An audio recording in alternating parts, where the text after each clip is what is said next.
Thank you, Sir Noel. Palakpakan din natin si Sir Noel. Gumagaling na talaga siya sa um, pag-MC.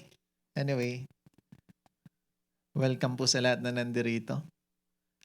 Welcome po. Sige po, pasok lang po. So, katulad nga ng sabi ni Sir Noel last week, last week ang topic natin is everything is owned by God. Your money is not yours. Okay? So ngayon, pag-usapan natin is being broke, yan, is often a management problem. Okay? So, sabi dyan, luck is not always a money issue. Most of the time, it is a stewardship issue. Galing to dito sa July series natin, Handle Money Well. So, introduction. The problem is not always how much you make. It's how you manage what you have. Okay? So, this is the question. Simple question na gusto ko itanong sa inyo. Okay? Why do some people earn a lot but remain broke? Okay? Second question is, why do some people receive bonuses but are still buried in debt? Why do some people keep praying for financial breakthrough yet nothing seems to change? Most of the people immediately blame their income. Okay? Eh, sasabihin nila, kung mas malaki lang sana yung kita ko o sweldo ko, kung mas marami lang sana akong customer o mas malaki lang sana yung business ko, kung mas malaki lang sana yung opportunity na meron ako. But, sa kingdom, ito yung itatanong. How are you managing what you already have? Okay? So, ito yung tatanong sa atin ni Lord. Paano mo minamanage yung kung ano yung meron ka? Many people think they have a income problem. But the reality is, they have this management problem. More money will not solve poor stewardship, okay? Or poor management. More money or more income without discipline simply creates bigger expenses or bigger problem. Sabi diyan, God is not only concerned about how much you receive, God is concerned about how faithful you manage what He has entrusted you. Huwag kayong mag-alala, kasi ako to talaga kinuha lahat ng topic ngayong month ng July kasi para matuto ako ng sobra patungkol sa pag-handle ng money. Kasi kahinaan natin tong lahat eh. Di ba? So maganda, at least sabay-sabay tayong matututo. Tamaan sana tayong lahat. Okay.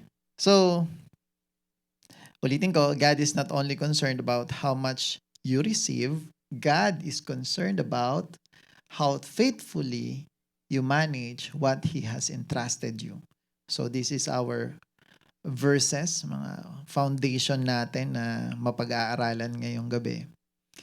Whoever can be trusted with very little can also be trusted with much, and whoever is dishonest with very little will also be dishonest with much. That's from Luke 16:10. At yan talaga iikot yung ating topic ngayong July. Lahat ng topics natin tungkol dyan sa Luke 16:10. Tinuturo sa atin dito ni Jesus, no, this is about the shrewd manager, yung parable na to. Okay? Tinuturo sa atin na yung increase daw, yung paglaki, pagdami, nung ari-arian, kung anong meron sa atin,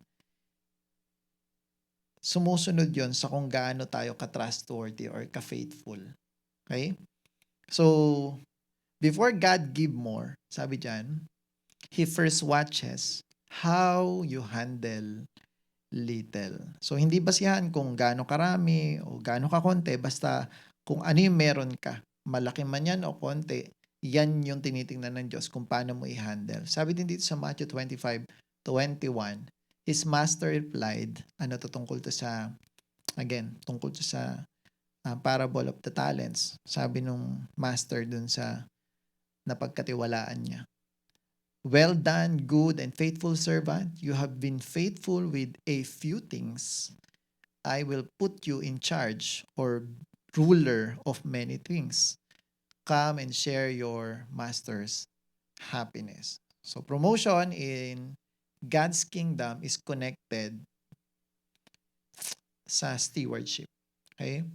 Sabi dito, faithfulness comes before increase, management comes before multiplication. Basahin pa natin to. Proverbs 27:23.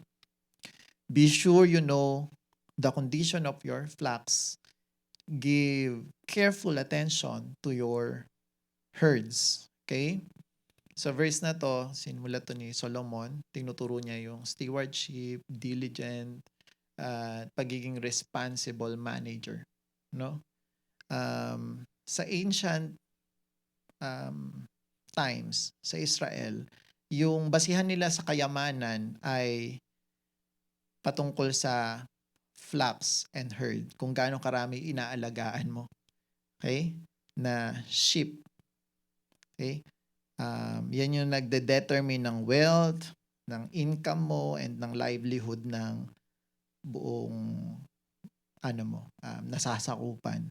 So, sabi dito sa Proverbs 27:24, kasunod niyan, for riches do not endure forever, and a crown is not secure for all generation. Mayroon lang kasing mali minsan na paggamit ng verse na to.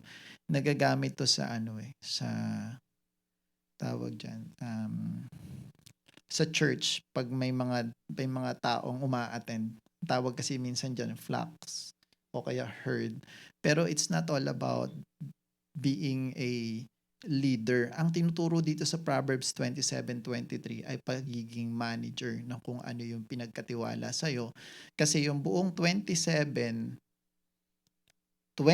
hanggang 27 ay patungkol sa pagmamanage, sa pagiging good steward. Kaya pag binasa mo yung 24, ito yung kasunod. For riches do not endure forever, and a crown is not secure for all generations. So, ibig sabihin, maging maingat daw tayo kung ano yung meron tayo. Yun yung sinasabi dito eh. Kasi nga, ang basihan nung unang panahon ng kayamanan ay kung gaano karami yung alaga mo. Yung livelihood, tawag dito. Yung gaano karami yung meron kang hayop. Kasi yung basihan ng kayamanan ng unang panahon. No? Sa panahon nila, noong time na sinabi yan. Now, in modern times or modern language, ang sinasabi dyan ay, know where your money is going. Track your finances, manage your resources. Good stewardship requires awareness. Okay? So the message is, being broke is not always proof that God has not blessed you. Katulad ng sinabi natin last time, kung wala kang pera ngayon o nagkaroon ka ng problema sa pera or wala kang maraming pera ngayon, hindi dahil hindi ka bless ni Lord, kundi proof yan ng sometimes it is proof that we have not managed His blessings wisely. Okay? Kung wala tayo ngayon, hindi ibig sabihin hindi tayo blessed ni Lord kasi napakarami niyang blessing sa atin. Hindi yun yung proof na hindi nagbe-bless si Lord sa mga tao. Proof to ng mismanagement natin. Okay? So, principle number 1. Masakit ba? Sakit? Sakit eh. Oh. So, dapat matutunan natin to. Principle number 1. Meron tayong 5 principles. Okay? God does not reward wishful thinking. He rewards what? Faithful stewardship. Okay? Sabi diyan, many people believe money alone will solve their problems. But if management does not change, financial problems simply grow bigger. So kahit magkaroon ka pa ng maraming pera, kung hindi mo matutunang disiplinahin yung sarili mo o i-manage ng maayos kung ano yung meron ka ngayon, kahit na dumami pa yung pera mo, no? Mas papalakihin lang yan yung problema mo. Okay? A person who cannot manage small thing, halimbawa, merong 10,000, no? Tapos hindi niya kayang i-manage, mag-struggle din siya kahit na 1 million pa yung mapunta sa kanya. Magkakaroon pa rin siya ng maraming problema. Actually, mas maraming problema kaysa dun sa 10,000 lang. Okay? Because income is not always the issue. Habits are. So pag dumami yung pera mo, mas dadami yung habit mo. Yung consistent mong ginagawa sa paggastos kasi mas marami ka nang naiisip na pagkakagastusan. Okay? So, example, merong tao na naka-receive ng increase ng salary. Instead of paying debt, they upgraded their lifestyle. So yung utang nila, hindi na nila nabayaran, nadagdagan pa ng utang kasi nag-expect na mas malaki na yung kita niya, kaya nagdagdag ng panibagong pagkakagastusan. Nung hindi na masustain yung pagkakagastusan, nakautang na naman, kaya palaki ng palaki yung utang. Few months later or years later, wala. Broken na ulit. Broke na ulit. So the reality is, income can increase overnight. Character takes time to build. Pwede kang manalo sa loto. Magkapera ka ng malaki. Sino dito tumataya? Wala. Thank you. Diba? Pwede kang mabigyan ng pera out of nowhere, biglang may magbigay sa'yo ng pera, di ba? Pero paano mo gagamitin yon? Yung character, binibuild siya. Hindi, di ba? Hindi agad-agad. Talagang it takes time para ma-build yung character natin. Kung paano tayo mag-manage. Minsan marami pang mga tuition fees para matutunan mo na, dapat ganito yung ginawa ko nung nakaraang kong pera. Dapat ganito eh. So, principle number 2. Truth.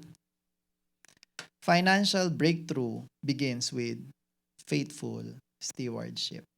Okay? Principle number 2. Whatever you manage, you eventually lose. Sige po, dito po kayo sa harap para kita po kayo sa camera. Welcome po. Okay. Principle number 2. What you mismanage, you eventually lose. So, this is one of God's kingdom principle, no? Pinaka the best to.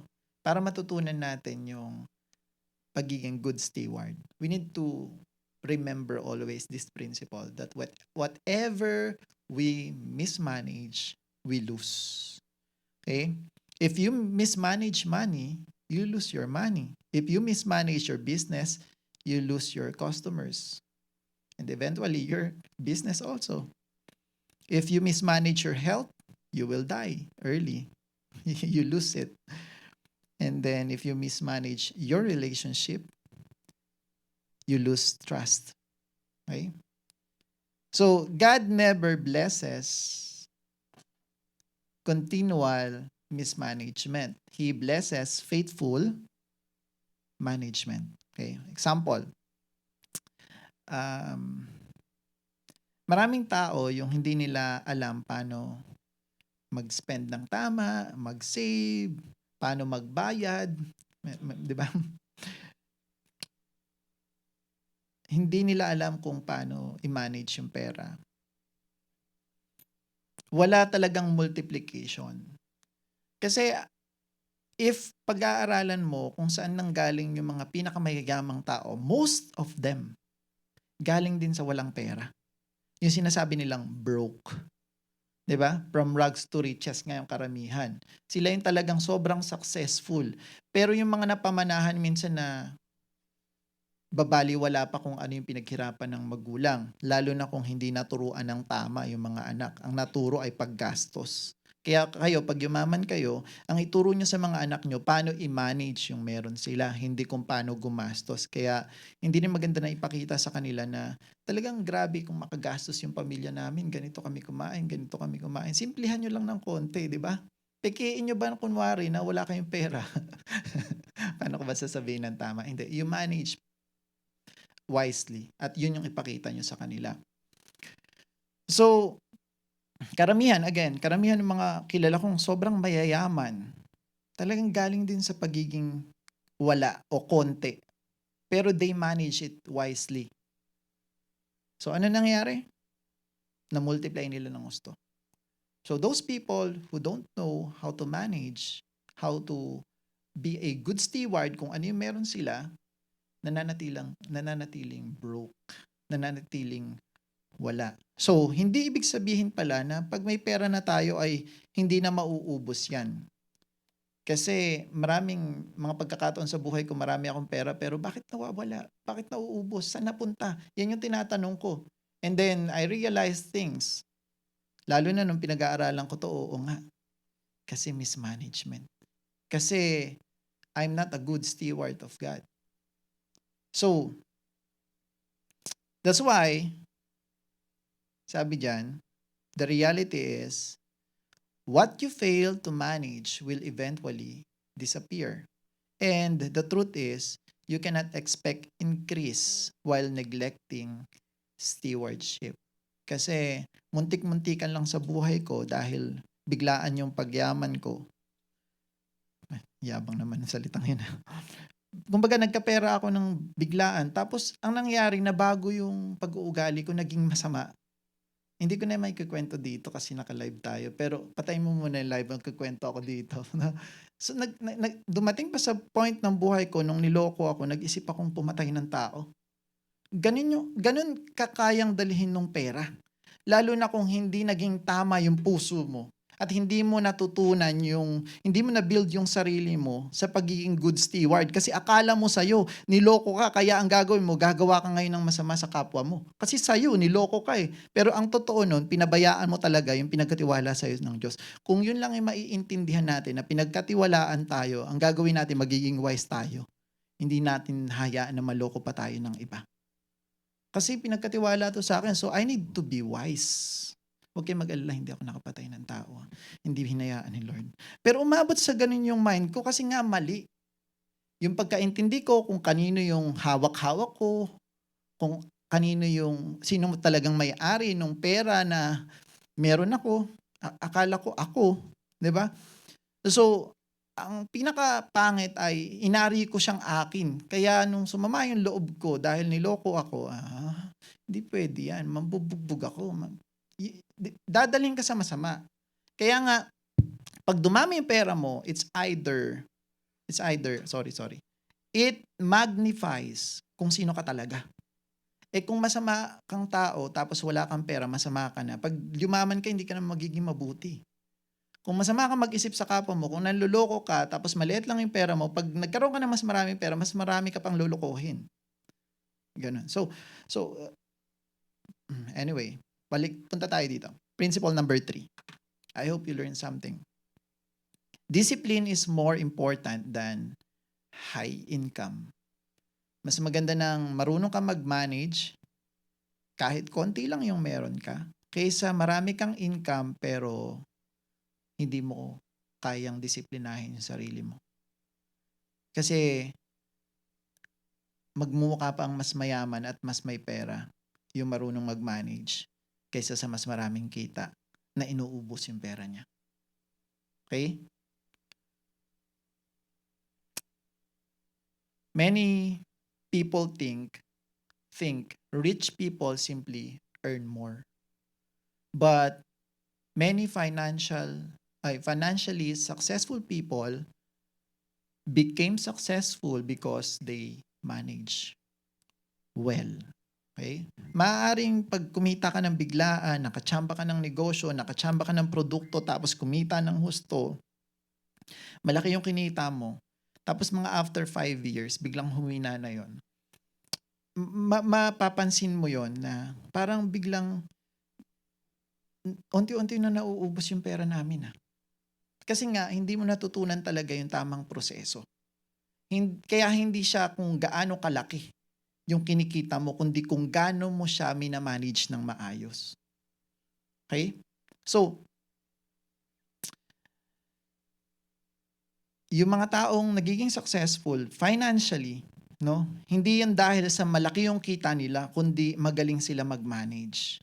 Hindi sa palakihan ng income. Kasi pag hindi na naging effective yung ways nila kung paano kumita, doon na magkakaalaman.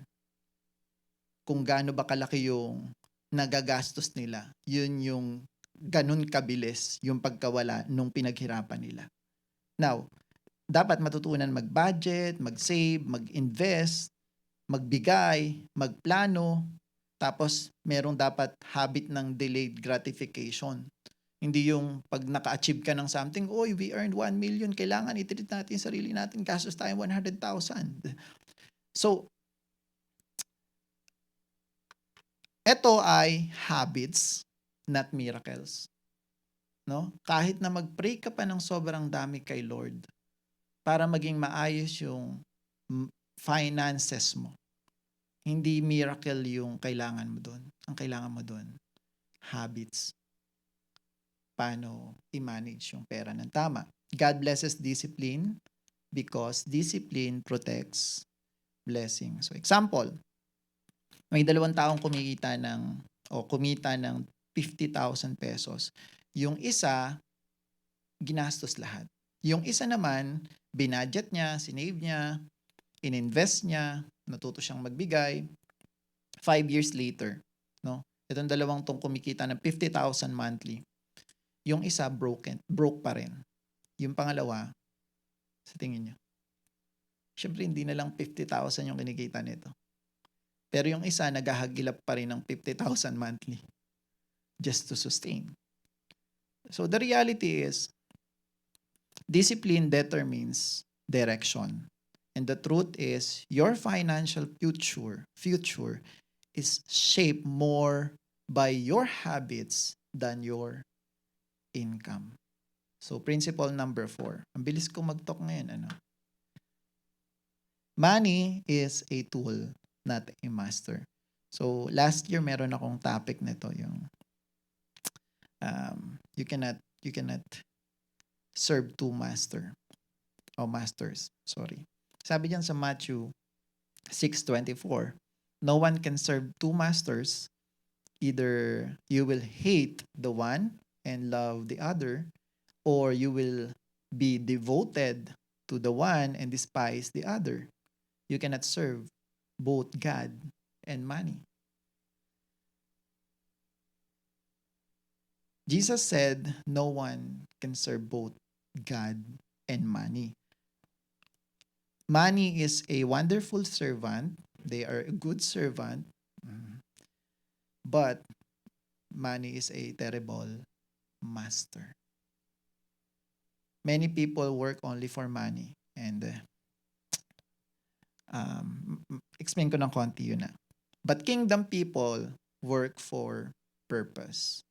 So when you wake up and you are thinking of having a money and you do something just to earn money, you are serving money. That's simple as that. When you do something and you are thinking of money, you are serving money. Boss Kay, kasi kailangan nating kumita. Kailangan nating maghanap buhay. Kailangan nating magkaroon ng pera para mabuhay natin yung pamilya natin. Tama. Hindi naman pinagbabawal yon. Pero kung yung pera na lang yung dahilan kung ba't ka nabubuhay, you are not serving God. You are serving money. Okay. So, ang pinakamaganda nga nito, malalaman natin na hindi sobrang kalibel ni Satan si God sa talatang to. I mean, hindi talaga pwedeng i-level si Satan. Pero ang ni-level kay God bilang master ay money. That's why, kailangan natin pag-isipan ng maigi kung ano ba yung money sa atin.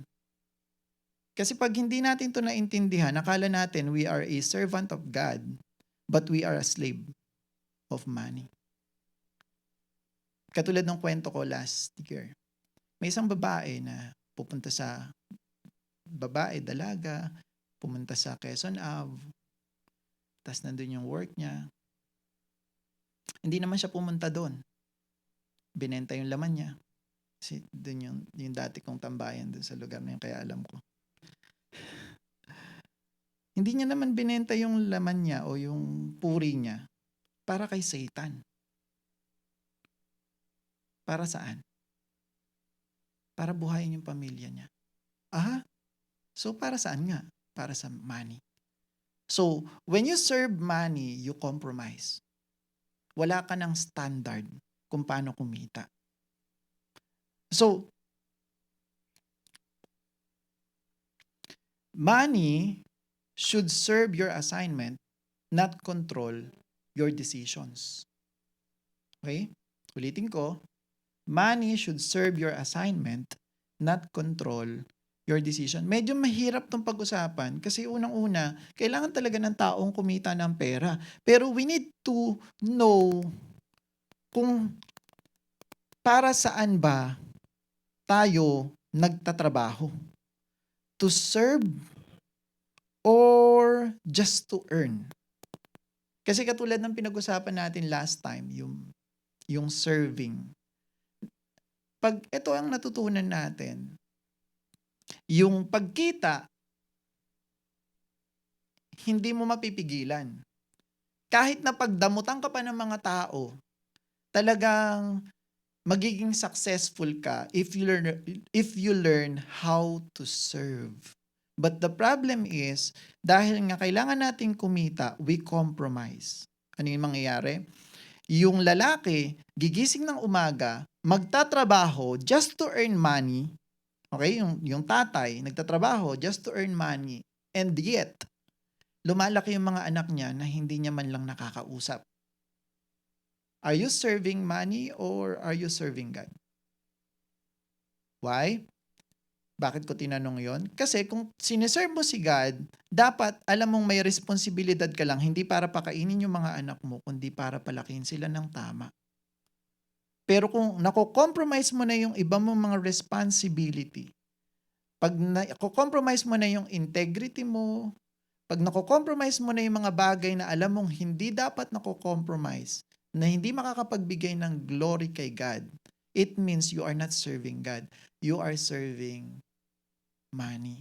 Kaya, ganito yon. Pag yung negosyo mo, ang purpose lang ay kumita ng pera, kahit na nagsisinungaling ka na sa customer, you are serving money. Halimbawa, sasabihin mo, maganda talaga yung product ko na yan kahit na isang taon hindi yan nasisira.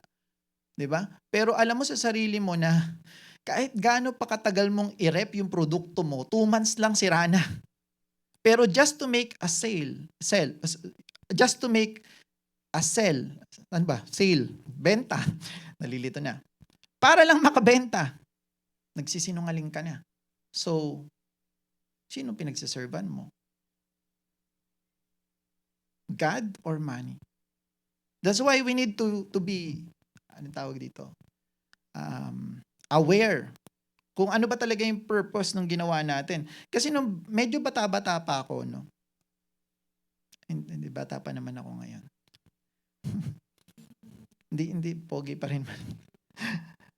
Nung bata ako, ang kagustuhan ko lang ay kumita ng pera. And that's all. And then, sasabihin ko, hindi, kikita ako ng pera. Tapos pag kumita naman ako, tutulong naman ako sa mga tao eh. But the problem is, kung paano mo kinita yung pera, you compromise. Tama, sir? Ang goal mo lang ay kumita ng pera, kaya kahit na hindi papasok sa standard ng pagiging sinasabi mong Christian ka, okay lang yan. Magkaiba naman yung business sa church. Meron ka na ngayon mga paliwanag, i-justify mo na ngayon. Robin Hood style. Gagawa ng masama, tas tutulong sa mahirap. Siguro naman nakikita ni Lord yung puso ko. Ito na yung mga magiging justification mo sa ginagawa mo, di ba? Mabait naman ako, tumutulong naman ako sa iba. Yun nga lang, niloloko ko yung mga customers ko. Di ba? So, medyo talagang kailangan mong isipin talaga yung verse na to.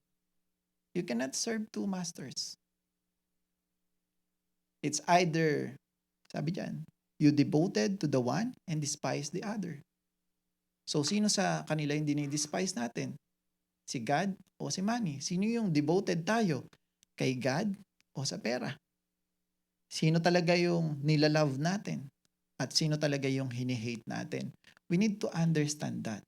But the good thing here is, if you devoted to God and you follow the principle na sinasabi niya sa atin, no? Matututunan nating mag-serve sa tao, ibigay ng tama yung solusyon sa mga problema nila bilang mga negosyante.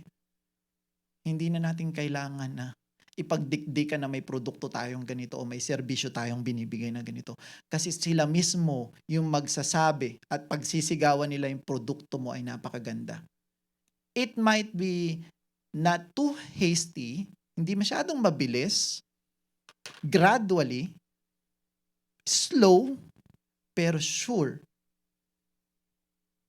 As long as naintindihan natin na yung reason kung ba't tayo nagnegosyo ay hindi para sa pera. Hindi. Kasi boski, ang hirap naman ng sinasabi mo.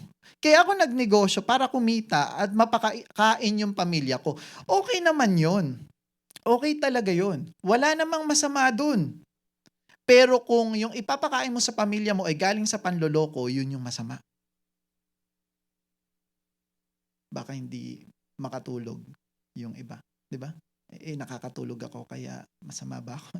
Joke lang.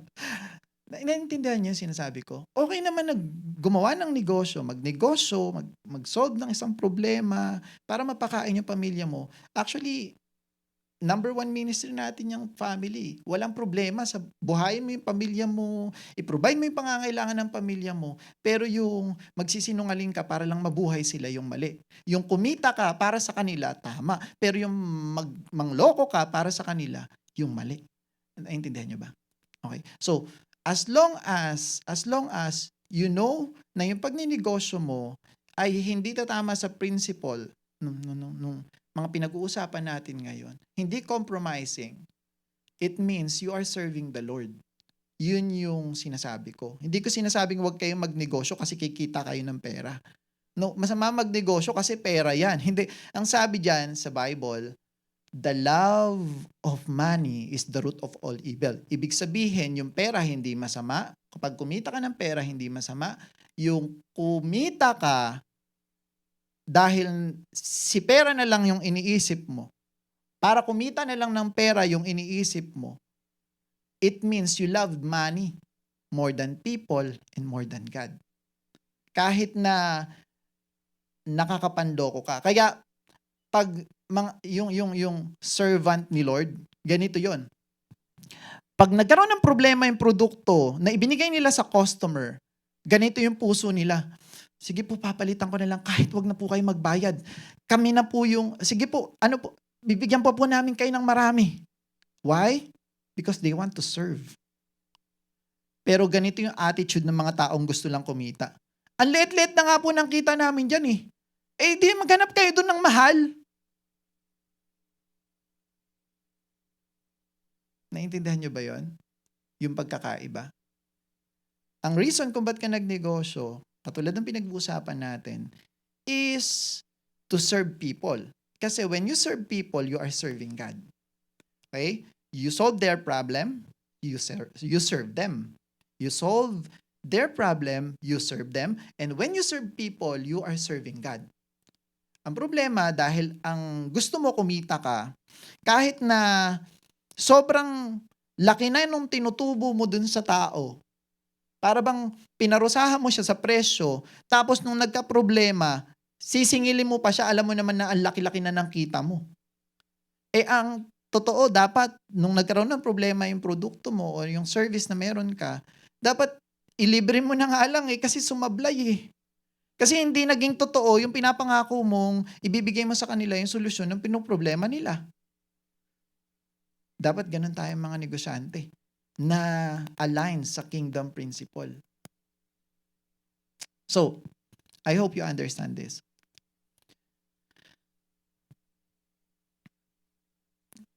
Saan na ba ako? Bumalik na ako. Yan.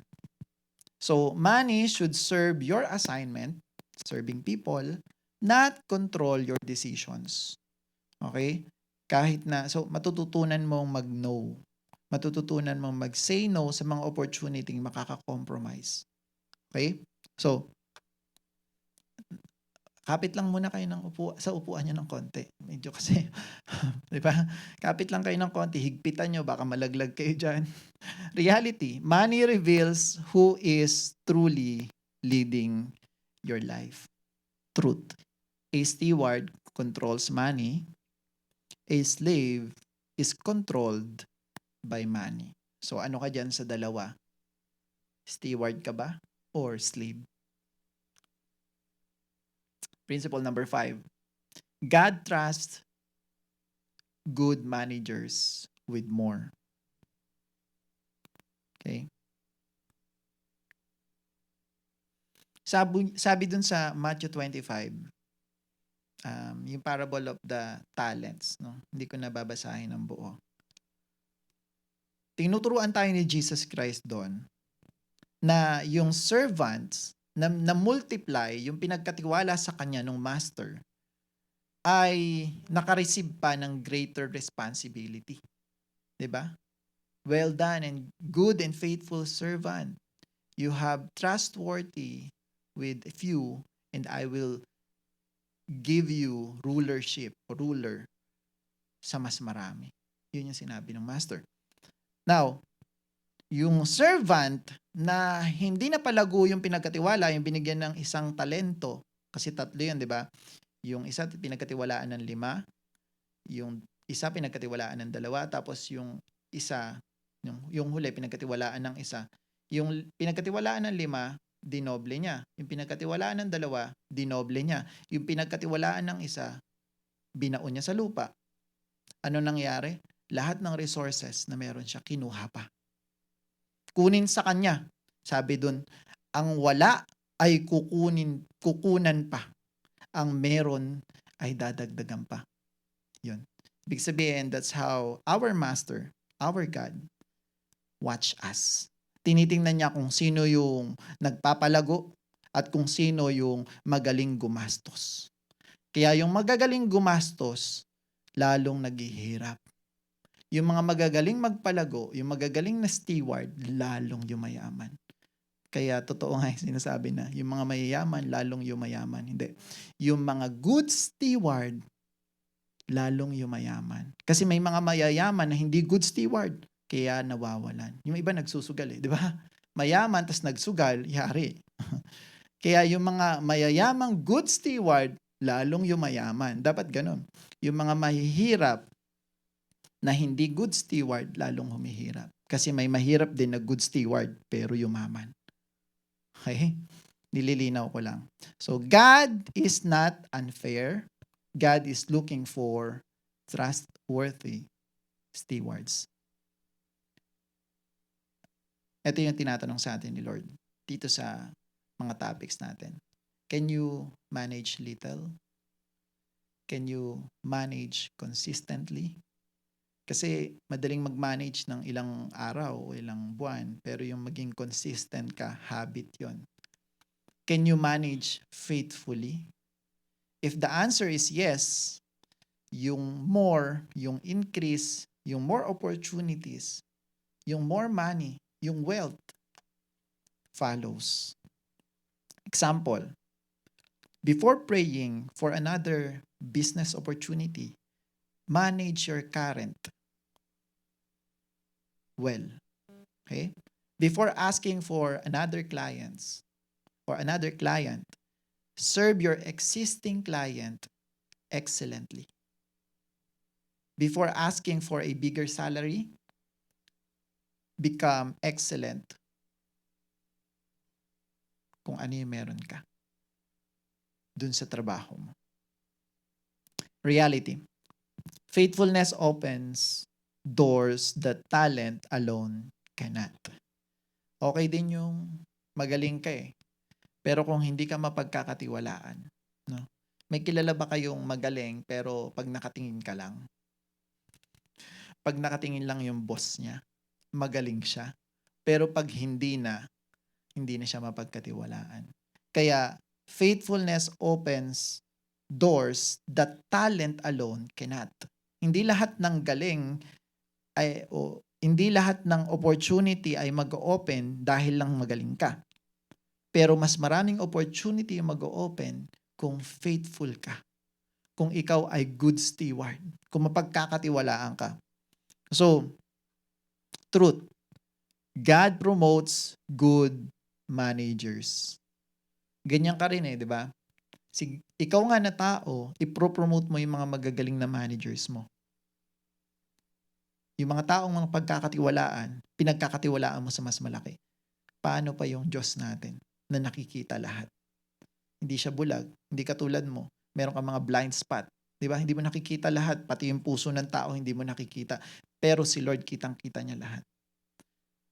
God sees our heart. So siya pa kaya hindi niya pagkatiwalaan at i-promote yung mga magagaling na stewards, magagaling na managers. Final truth. Being broke is not always because God withheld provision. Sometimes it is because we failed in stewardship. Okay? Money is not the solution. Wisdom, discipline, and faithfulness is.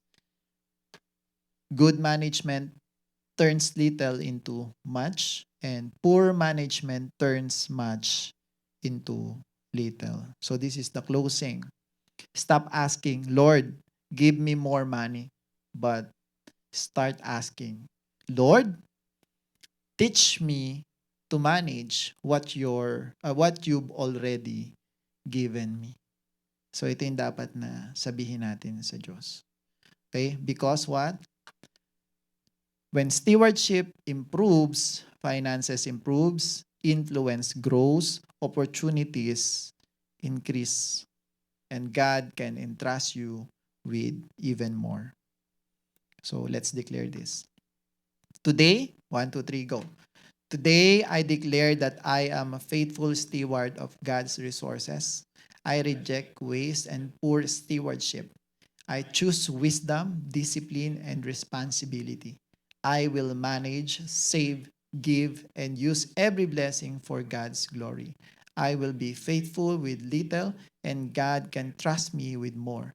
My finances will honor God, and my life will reflect His kingdom. In Jesus' name, amen. Thank you, and God bless.